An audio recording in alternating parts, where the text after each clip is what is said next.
Olá, pessoal, tudo bem? Hoje nós vamos falar um exemplo da aplicação da equação de Bernoulli. Então vamos lá. Nós temos aqui um enunciado que nos diz o seguinte: a água entra em uma casa através de um tubo com um diâmetro interno de 2 centímetros, com uma pressão absoluta igual a 400 kPa. Um tubo com diâmetro interno de 1 centímetro conduz ao banheiro do segundo andar, que é 5 metros de altura mais alto em relação à entrada. Sabendo que no tubo de entrada a velocidade é igual a 1,5 metros por segundo, qual a sua pressão na tubulação do banheiro? Considere a massa específica da água como sendo 1.000 kg por metro cúbico e a aceleração da gravidade como sendo 9,8 metros por segundo ao quadrado.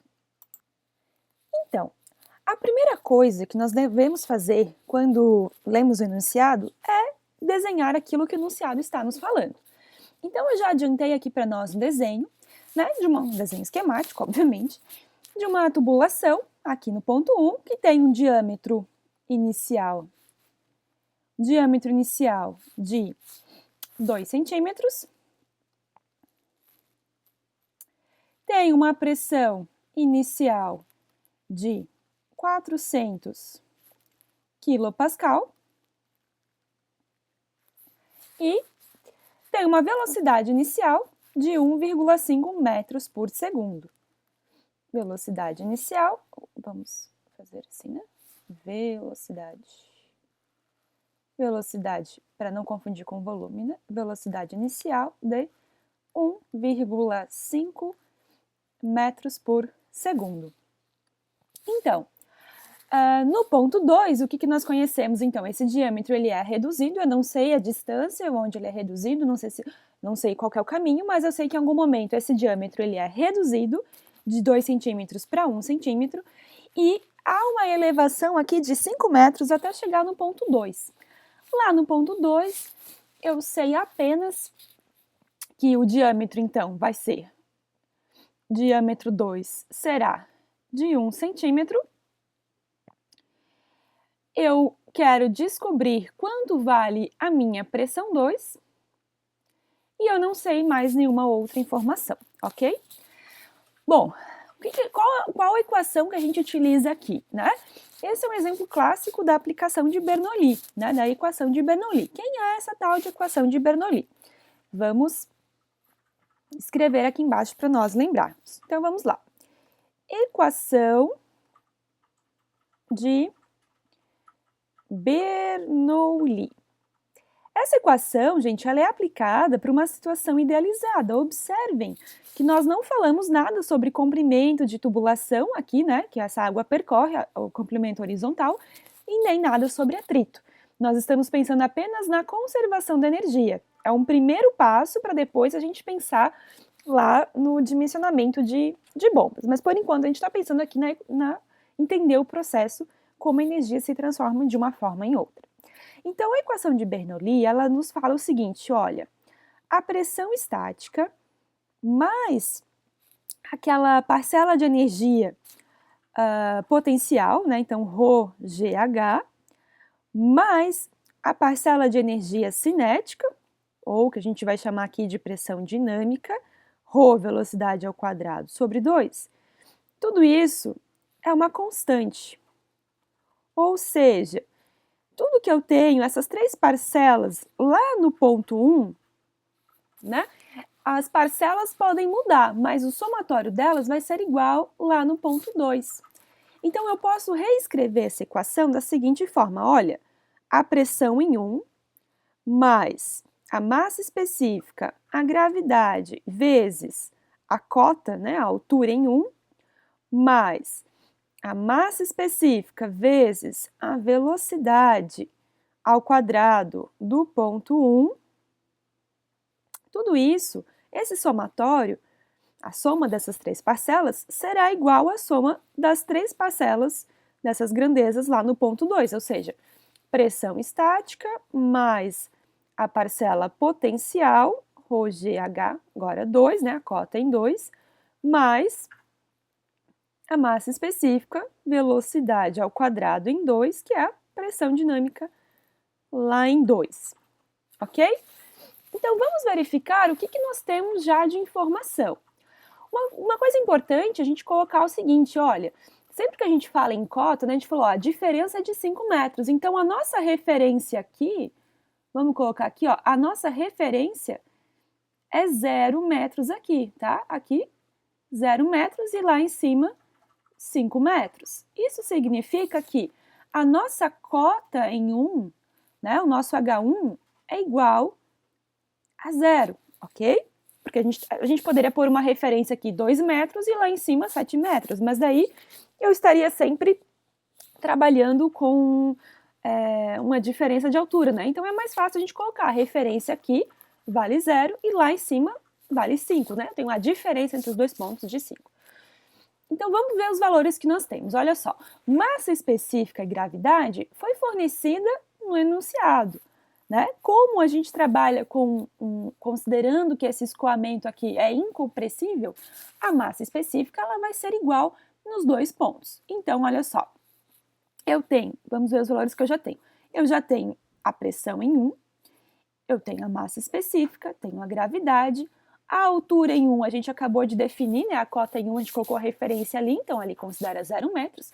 Massa específica eu tenho, velocidade 1 também tenho. A pressão no ponto 2 é o que nós teremos de descobrir. Massa específica, gravidade, na aceleração da gravidade temos. A altura em 2 nós temos, aqui, né, os 5 metros, então ok. Massa específica e, velocidade em 2 nós também não temos. Então, a primeira coisa que nós vamos fazer é calcular essa velocidade em 2, tá? Então, essa velocidade em 2, a gente tem que lembrar de uma outra equação, que é a equação da continuidade. Quem é essa tal de equação da continuidade? Continuidade. Nós sabemos que a área 1, né, a área que está passando, a vazão em 1, né, vamos voltar um pouquinho aqui, ó. A gente sabe que a vazão que está passando aqui no ponto 1, tudo que passa de escoamento aqui no ponto 1, ele vai ser mandado, né, para frente e é o mesmo que vai passar aqui no ponto 2, correto? O que aconteceu aqui? Alterou a área. Então, se a vazão é a mesma, a área se altera, a velocidade se altera também. Né? Então, nós temos que lembrar que vazão, né, a vazão volumétrica, ela é dada pela área vezes a velocidade. Então, se a vazão é a mesma, então eu vou dizer aqui o seguinte, olha, área 1 vezes a velocidade 1 será igual a área 2 vezes a velocidade lá em 2.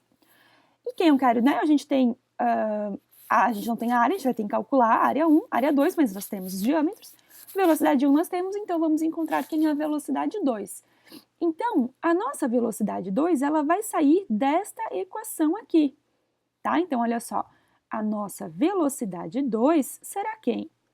Área 1 vezes velocidade 1 dividido pela área 2, ok? Vamos calcular área 1 e área 2. Olha só, nós estamos falando de um tubo com a seção circular, né? A área de um círculo é dada por quem? Π vezes o raio 1 aqui ao quadrado, ok? Quem é o raio 1? Bom, ó, diâmetro 1, 2 centímetros, né? Então, o raio 1, vamos colocar de outra cor aqui para destacar, olha só. O raio 1 é diâmetro dividido por 2, então o raio 1 é 1 centímetro. 1 centímetro é a mesma coisa que 0,01 metro, ou seja, né, o centímetro é 1 dividido por 100, 0,01 metro. E aqui nós podemos escrever que o raio 2, né, se o diâmetro 2 é 1 centímetro, o raio 2 é a metade, então 0,5 centímetros. Em termos de metros, nós teremos então de 0,5 dividido por 100 é 0,005 metros, né? E aqui, só para não ter dúvida, é o raio 1. Então, lá na área, nós teremos área 1 igual π, vamos aproximar aqui o π para 3,14 vezes o raio 1, então 0,01 ao quadrado será igual a 0,00, mais um zero aqui, 314 metros quadrados. A área 2, mesma coisa, né? Π vezes o raio 2 ao quadrado. Vamos aproximar, né? A gente pode usar o π lá da calculadora direto, ou então aproxima aqui para 3,14. 0,05 ao quadrado. Fazendo a multiplicação, nós teremos então 0,0000785 metros quadrados. Então, substituindo os valores de área e velocidade 1, que a gente viu lá no enunciado que a velocidade 1 é 1,5 metros por segundo, nós teremos então que a velocidade 2 será, né, substituir lá os valores e vamos fazer o cálculo. Tem que sempre cuidar, gente, na hora de, né, que a gente está fazendo essas contas, esses cálculos, cuidar para pegar o valor correto, né? Às vezes são tantos valores e a gente acaba se atrapalhando. Então, é sempre importante verificar, ó, que nem aqui, ó, tem um monte de zeros, ó, são 4 zeros, então, conta ali certo o número de zeros, revisa se você fez o valor correto, né? Confere na calculadora se você colocou o valor correto, para não se atrapalhar, tá? Essa divisão de áreas aqui, né, de zero, né, da área 1 pela área 2, dá 4. Então, 4 vezes 1,5 vai me dar uma velocidade 2 de 6 metros por segundo, ok? Bom, agora que a gente conhece a velocidade 2, nós podemos voltar aqui para a equação de Bernoulli, e agora a gente já conhece a velocidade 2, acabamos de calcular, e aí a única variável que não vamos conhecer é a pressão 2. Então, a gente vai deixar em evidência essa pressão 2, ok? Então, vamos lá, ó. Pressão 2, quase eu consigo deixar tudo na mesma tela, vamos lá. A pressão 2 é igual tudo que está do lado esquerdo da equação, né? Pressão 1, pressão 1, mais, vou copiar aqui para a gente não ter dúvida, depois a gente vai ver já que essa parcela vai ser zero, né? Ou velocidade 2 ao quadrado, opa, velocidade 1, né? Não é velocidade 2, corrige aqui. Velocidade 1 ao quadrado sobre 2, e agora, né, a gente está isolando pressão 2, então esses termos aqui de potencial e energia cinética, né, vão passar para o outro lado diminuindo, já que eles estão somando do lado do P2, passa para o outro lado diminuindo. Então, menos ρgh2 menos ρ velocidade 2 ao quadrado, tudo isso dividido por 2. Agora, a gente vai substituir os valores. Então, ó, pressão 2 igual. A gente tem que cuidar, porque a gente está trabalhando aqui em unidades no sistema internacional. Então, foi fornecido a pressão 1 em quilopascal. Eu tenho que lembrar de substituir esse quilo aqui por 1000, né? Ele está representando 10 na 3. Então, vamos lá. 400 quilopascal é a mesma coisa que 400 mil pascal, tá? Não vou usar a unidade de medida aqui na conta, mas vocês, né, ficaram claros que esse veio 400 mil, porque é de quilopascal para pascal. Mais a massa específica, que foi pedido para usar 1000, vezes 9,8 como aceleração da gravidade, vezes 0, que é a cota 1 lá da nossa referência. Mais 1000 da massa específica, vezes 1,5 ao quadrado, que é a velocidade lá na entrada. Menos, agora a gente vai, né, menos quem? Menos ρgh2, então vai ser 1000 vezes 9,8 vezes H2, que são 5 metros. Menos ρ, que é 1000 vezes a velocidade 2, que nós calculamos como sendo 6, divide tudo por 2.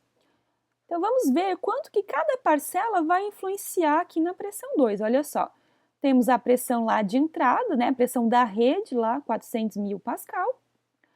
Aqui vai ser essa parcela zero, né, porque está multiplicando por zero, então não tem influência de cota lá na entrada. Mais a parcela de pressão dinâmica, que resolvendo a continha ali vai ser 1.125. 1.125. Menos essa parcela de pressão da cota. Então, a gente tem aquela noção, né? Um prédio tem que ter bastante pressão lá no andar zero, né? Lá no térreo, para conseguir mandar água lá para a caixa da água que fica lá no topo do prédio. E quanto mais alto, maior vai ter que ser essa pressão, porque olha só, essa coluna de água aqui, né? Faz uma pressão, ela tem uma parcela significativa, ó. Aqui, essa conta dá 49.000 pascal. Menos a pressão dinâmica. Resolvendo ali, nós teremos 18.000. Então, resolvendo essa parcela, né? Observem, a gente tem lá na entrada uma pressão de 400.000, né? Pascal, 400 quilopascal. A pressão de referente à cota não existe, porque é zero, lá na entrada, e tem uma pequena pressãozinha dinâmica ali da velocidade. Mas para eu dar conta de mandar essa água lá para cima, né, parte dessa energia de pressão, ela se transforma aqui em energia potencial e energia dinâmica, né? Claro que a gente não está levando em consideração aqui as perdas por enquanto. Resolvendo tudo isso, nós vamos encontrar 334.125 pascal. Ou, se eu quiser arredondar, né, também posso escrever como a pressão em 2 será igual a 334 quilopascal. Então, essa é a nossa resposta final. A pressão lá no segundo andar, no andar onde está o banheiro, ela reduziu aqui praticamente 66 quilopascal, porque essa energia foi transformada aqui, ó, foi transformada em energia potencial, né? Essa aqui é potencial, parcela potencial, e a parcela de pressão dinâmica. Ok, pessoal? Então, se ficou alguma dúvida, deixe escrito aqui. Se não, vamos continuar os estudos e ver os próximos vídeos. Até logo!